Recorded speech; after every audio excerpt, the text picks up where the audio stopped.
terima kasih banyak saya ucapkan kepada dari mahasiswa dari Unimed ya, dari Unimed Islam adik beragama Nasrani ya kan. Assalamualaikum warahmatullahi wabarakatuh. Saya bernama Dikan Ramadan dan teman saya. Kami dari Universitas Negeri Medan ingin mewawancarai Bapak Yadika yang selaku yang mempunyai kos Yadika. Sebelumnya mohon maaf, ini Yadika ini bukan nama saya. Nama saya Muhammad Yasir. Ya kan? Yadika itu singkatan dari dua nama, yaitu istri dan saya, Yadika, Yasir dan Ika. Jadi di sini ada sedikit saja pertanyaan gitu. Untuk yang pertama, sejarah berdirinya saya dulu. Sejarah berdirinya kos Yadika ini. Silakan. Oke, terima kasih. Berdirinya kos Yadika ini di tahun 2020. Sebelum ini berdiri sebuah kos, ini dulu memang sudah bangunan lama, bangunan tua, itu tempat sekolah TK. Sekolah TK, waktu itu saya masih kerja di perusahaan penerbit, sebuah penerbit ternama di Indonesia ini di Labuan Batu Utara. Lalu karena saya sudah merasa waktunya saya harus hijrah, karena kebetulan saya itu dulu adalah kuliah pertama saya alumni Fakultas Dakwah KPI. Jadi ketika saya waktu di lapangan, banyak orang-orang dinas, kepala sekolah itu mengatakan kepada saya, kau itu nggak cocok kerja di marketing, cocoknya jadi ustadz. Singkat ceritanya, akibat dari sering ngomong-ngomong seperti itu, saya terpikir, apa memang benar iya? Akhirnya kita, karena memang basic itu ada di dunia dakwah, dan juga saya terpikir, udahlah oke, kalau gitu saya mau merubah pola hidup saya. Singkat ceritanya, ya saya waktu itu juga pun kebetulan usaha buku juga sulit. Akhirnya kami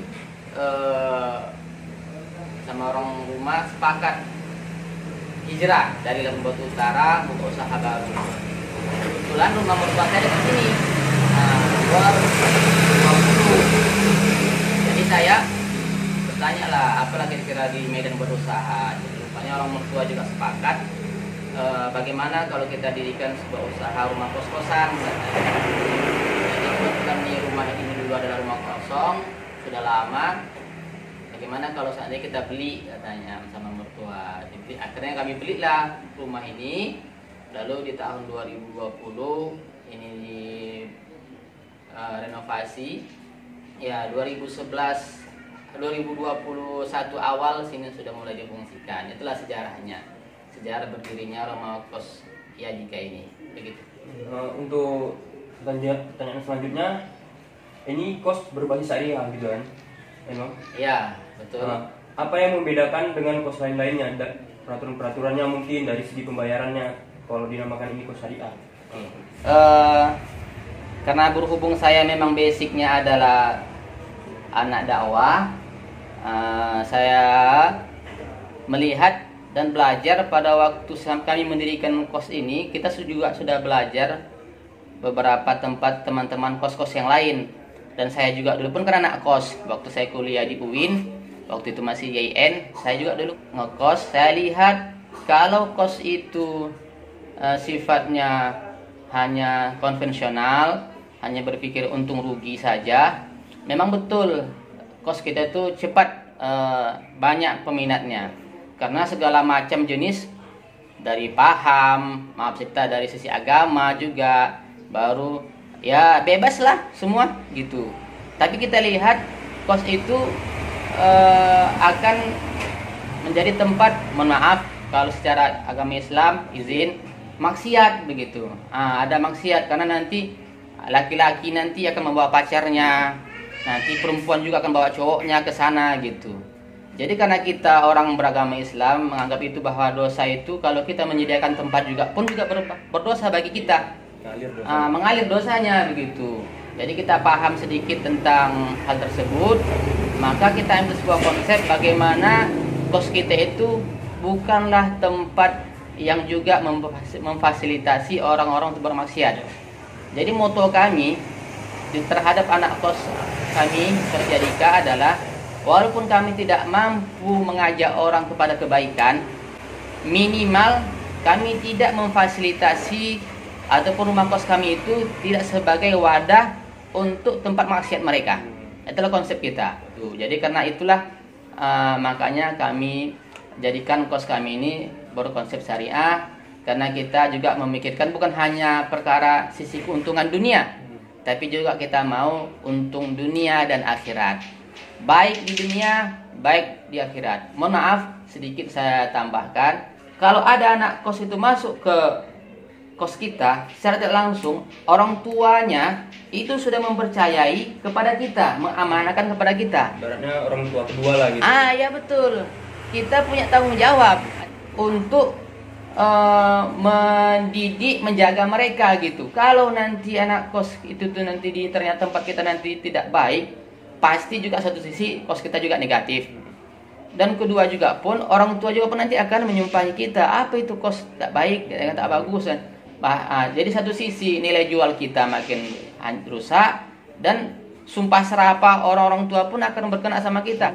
Makanya kami merasa kami adalah perwakilan daripada orang-orang tuanya. Kami juga berkewajiban untuk menjaga bagaimana anak kos kami ini ya terhindar daripada sifat-sifat yang buruk, baik itu secara agama maupun sosial. Seperti itu adik sekalian. Mungkin bisa Abang jabarkan lah secara singkat apa saja peraturan ya secara singkat gitu yang nggak boleh dilakukan gitu. Oke, terima melanggar kasih. aturan secara agama gitu. Oke, terima kasih deh.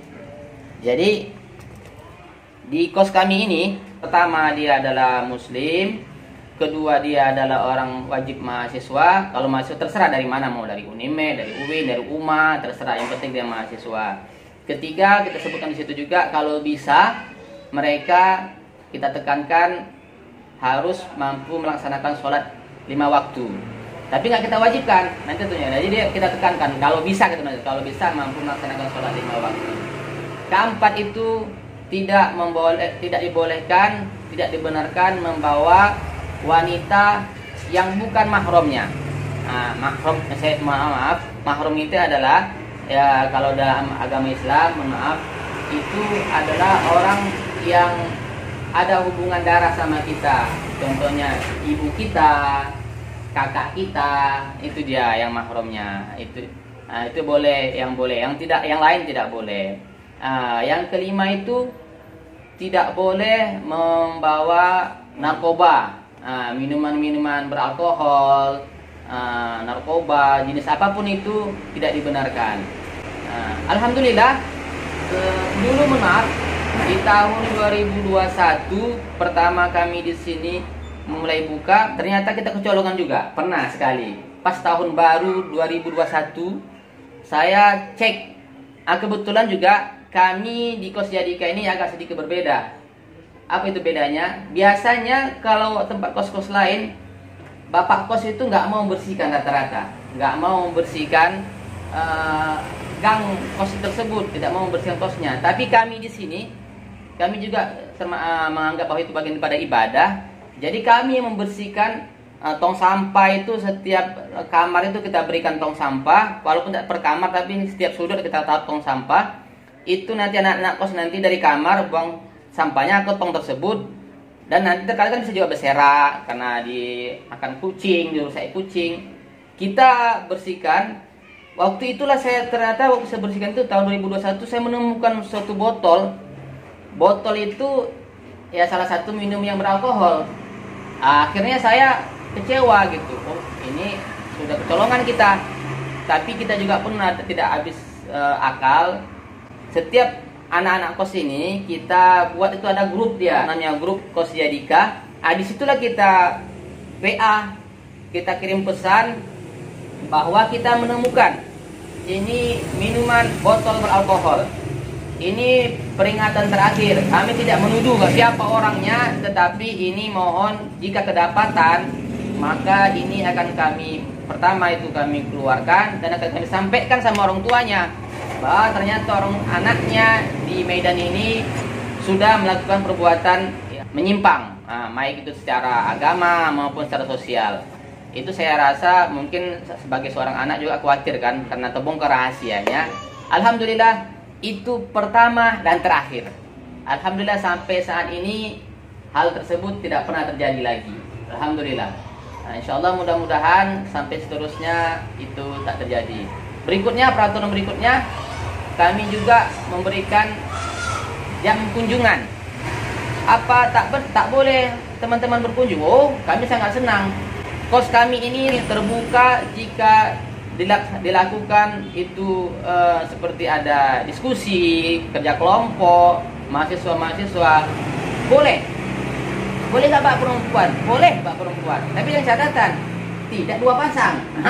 Kalau 2 pasang nanti khawatir kita, Bang, maaf Bang, apa kerja kelompok? Rupanya dalam kamar berkelompok dia ya kan? Boleh mereka datang kerja kelompok dengan catatan minimal itu ada dia 10 orang atau 8 orang. Nanti pun kita pantau, bukan kita biarkan gitu saja. Jadi boleh kunjungan, kerja kelompok, diskusi boleh, tapi kita batasi. Batasnya di sini sampai jam 11. Jam 11 malam teman-temannya tidak kita izinkan lagi datang. Kalau mau datang besok datang lagi. Itu beberapa peraturan yang saya pikir yang paling terpenting setelah kita menunjukkan bahwa konsep kos kita ini berbasis syariah. Dan mohon maaf saya tambahkan lagi, awal-awalnya kita khawatir pasti nanti siapa nanti anak kos yang mau masuk, karena otomatis kita kan sudah mengkat. Bagi orang yang berpaham pengen bebas berarti tidak mau, mohon maaf ya. Bagi orang yang beragama lain selain agama muslim berarti tidak bisa. Berarti kita sudah membatasi ranah peluang-peluang anak kos-kos lain masuk gitu. Tetapi jangan khawatir adik-adik sekalian. Betul, jangan khawatir. Ternyata kalau kita memilah, memberikan batasan aturan-aturan itu, sebenarnya secara tak langsung mohon maaf, Allah Subhanahu wa taala, Tuhan yang Maha Esa nanti juga akan menuntun orang-orang yang orang tua yang suka seperti hal tersebut, anak-anak juga yang juga tidak mau sifatnya terlalu bebas, anak-anak mahasiswa yang juga tidak mau pacaran atau bermaksiat, pasti dia akan memilih kos seperti kita. Nyaman lah gitu. Iya, karena dia lebih nyaman gitu. Betul, dia merasa lebih nyaman, lebih tenang kan. Itu. Jadi jangan khawatir. Jadi siapapun bapak-bapak sekalian juga yang mau membuat kos itu jangan khawatir. Oh, nanti kalau kita batasi akan terjadi nanti kos kita nanti kurang peminatnya, kurang anak kos yang mau masuk. Tidak. Semua sudah diatur. Jika kita buat peraturan, kalau kita istiqomah, Allah Subhanahu wa taala, Tuhan yang Maha Esa akan menuntun orang-orang yang mempunyai paham seperti kita dan masuk. Dan alhamdulillah itu terjadi di kos kita ini, sehingga saya buktikan sampai sekarang kos kami itu tidak pernah lama kosong, selalu full. Alhamdulillah full. Bahkan maaf saya tambahkan lagi, di masa tahun-tahun corona itu ada 3 tahun kami itu anak kos kami kebanyakan kos-kos yang lain kosong. Kenapa? Mereka pulang bawa pakaian cabut. Mungkin satu sisi mungkin faktor karena mungkin nggak aman kos itu, takut kehilangan kan, atau faktor-faktor yang lain. Alhamdulillah kos kami walaupun anak kosnya tidak ada, tetapi barang-barangnya mereka amanahkan tempatnya di sini. Maaf, bahkan ada dulu salah satu anak mahasiswa microskill, kan jauh ini dari tempat kami, dari microskill ke sini. Tapi dia di kos dalam kamar itu ada TV, ada alat yang maaf alat elektronik ya kan. Dia percaya bukan berbulan-bulan, sampai bertahun dia tinggalkan di sini dan dia bayar. Bahkan sebenarnya dia nggak datang, tapi dia karena percaya tadi, dia bayar terus terbulan. Tapi kan pada waktu itu kita buat dia separuh, setengah dari harga kos kami buat. Alhamdulillah di masa-masa corona itu, COVID-19 itu, kos kami juga bisa dikatakan 80% tetap berproduksi, menghasilkan uang. Nggak kosong. Walaupun kosong orangnya, tetapi barangnya ada, mereka bersedia bayar. Karena mereka percaya. Karena aman dan nyaman ya. Betul. Karena aman dan nyaman. Mereka percaya sehingga mereka mau bayar walaupun tidak ada dia di sini, tidur sini, mereka mau bayar kos kita situ. Begitulah. Mungkin sebetulnya Bang pertanyaan Abang. Oke. Terima kasih banyak. Saya ucapkan kepada adik-adik mahasiswa dari Unimed ya. Iya. Dari Unimed semester 4 ya. Ini luar biasa ini. Luar biasa, kami sangat merasa tersanjung, senang dikunjungi anak-anak Unimed yang mau mewawancarai Coach Jadika. Dan saya sebutkan ini, walaupun di sini adik beragama Nasrani ya kan. Di sini kita ya tadi saya bilang tidak ada kita membeda-bedakan bahwa Islam nggak boleh diskriminasi masalah agama, tidak. Kita terbuka, tak ada masalah itu. Justru saya merasa senang dan merasa terhormat. Adik, siapa namanya adik? Yeyen. Adik Yeyen, marganya apa? Marga Munti mau datang ke sini dan mewawancarai tentang konsep kos bersyariah. Ini luar biasa. Mudah-mudahan pertemuan kita ini pertemuan yang diberkahi Allah Subhanahu wa taala, Tuhan Yang Maha Esa. Saya sangat berterima kasih dan adik-adik saya juga berdoa mudah-mudahan urusan adik-adik sekalian dimudahkan Allah Subhanahu wa taala, Tuhan Yang Maha Esa, sehingga selesai pada waktunya. Demikian ya. Betul kan? Karena apapun itu ceritanya, kalau seorang mahasiswa itu tujuan utamanya adalah bagaimana dia bisa menyelesaikan kuliahnya tepat pada waktunya.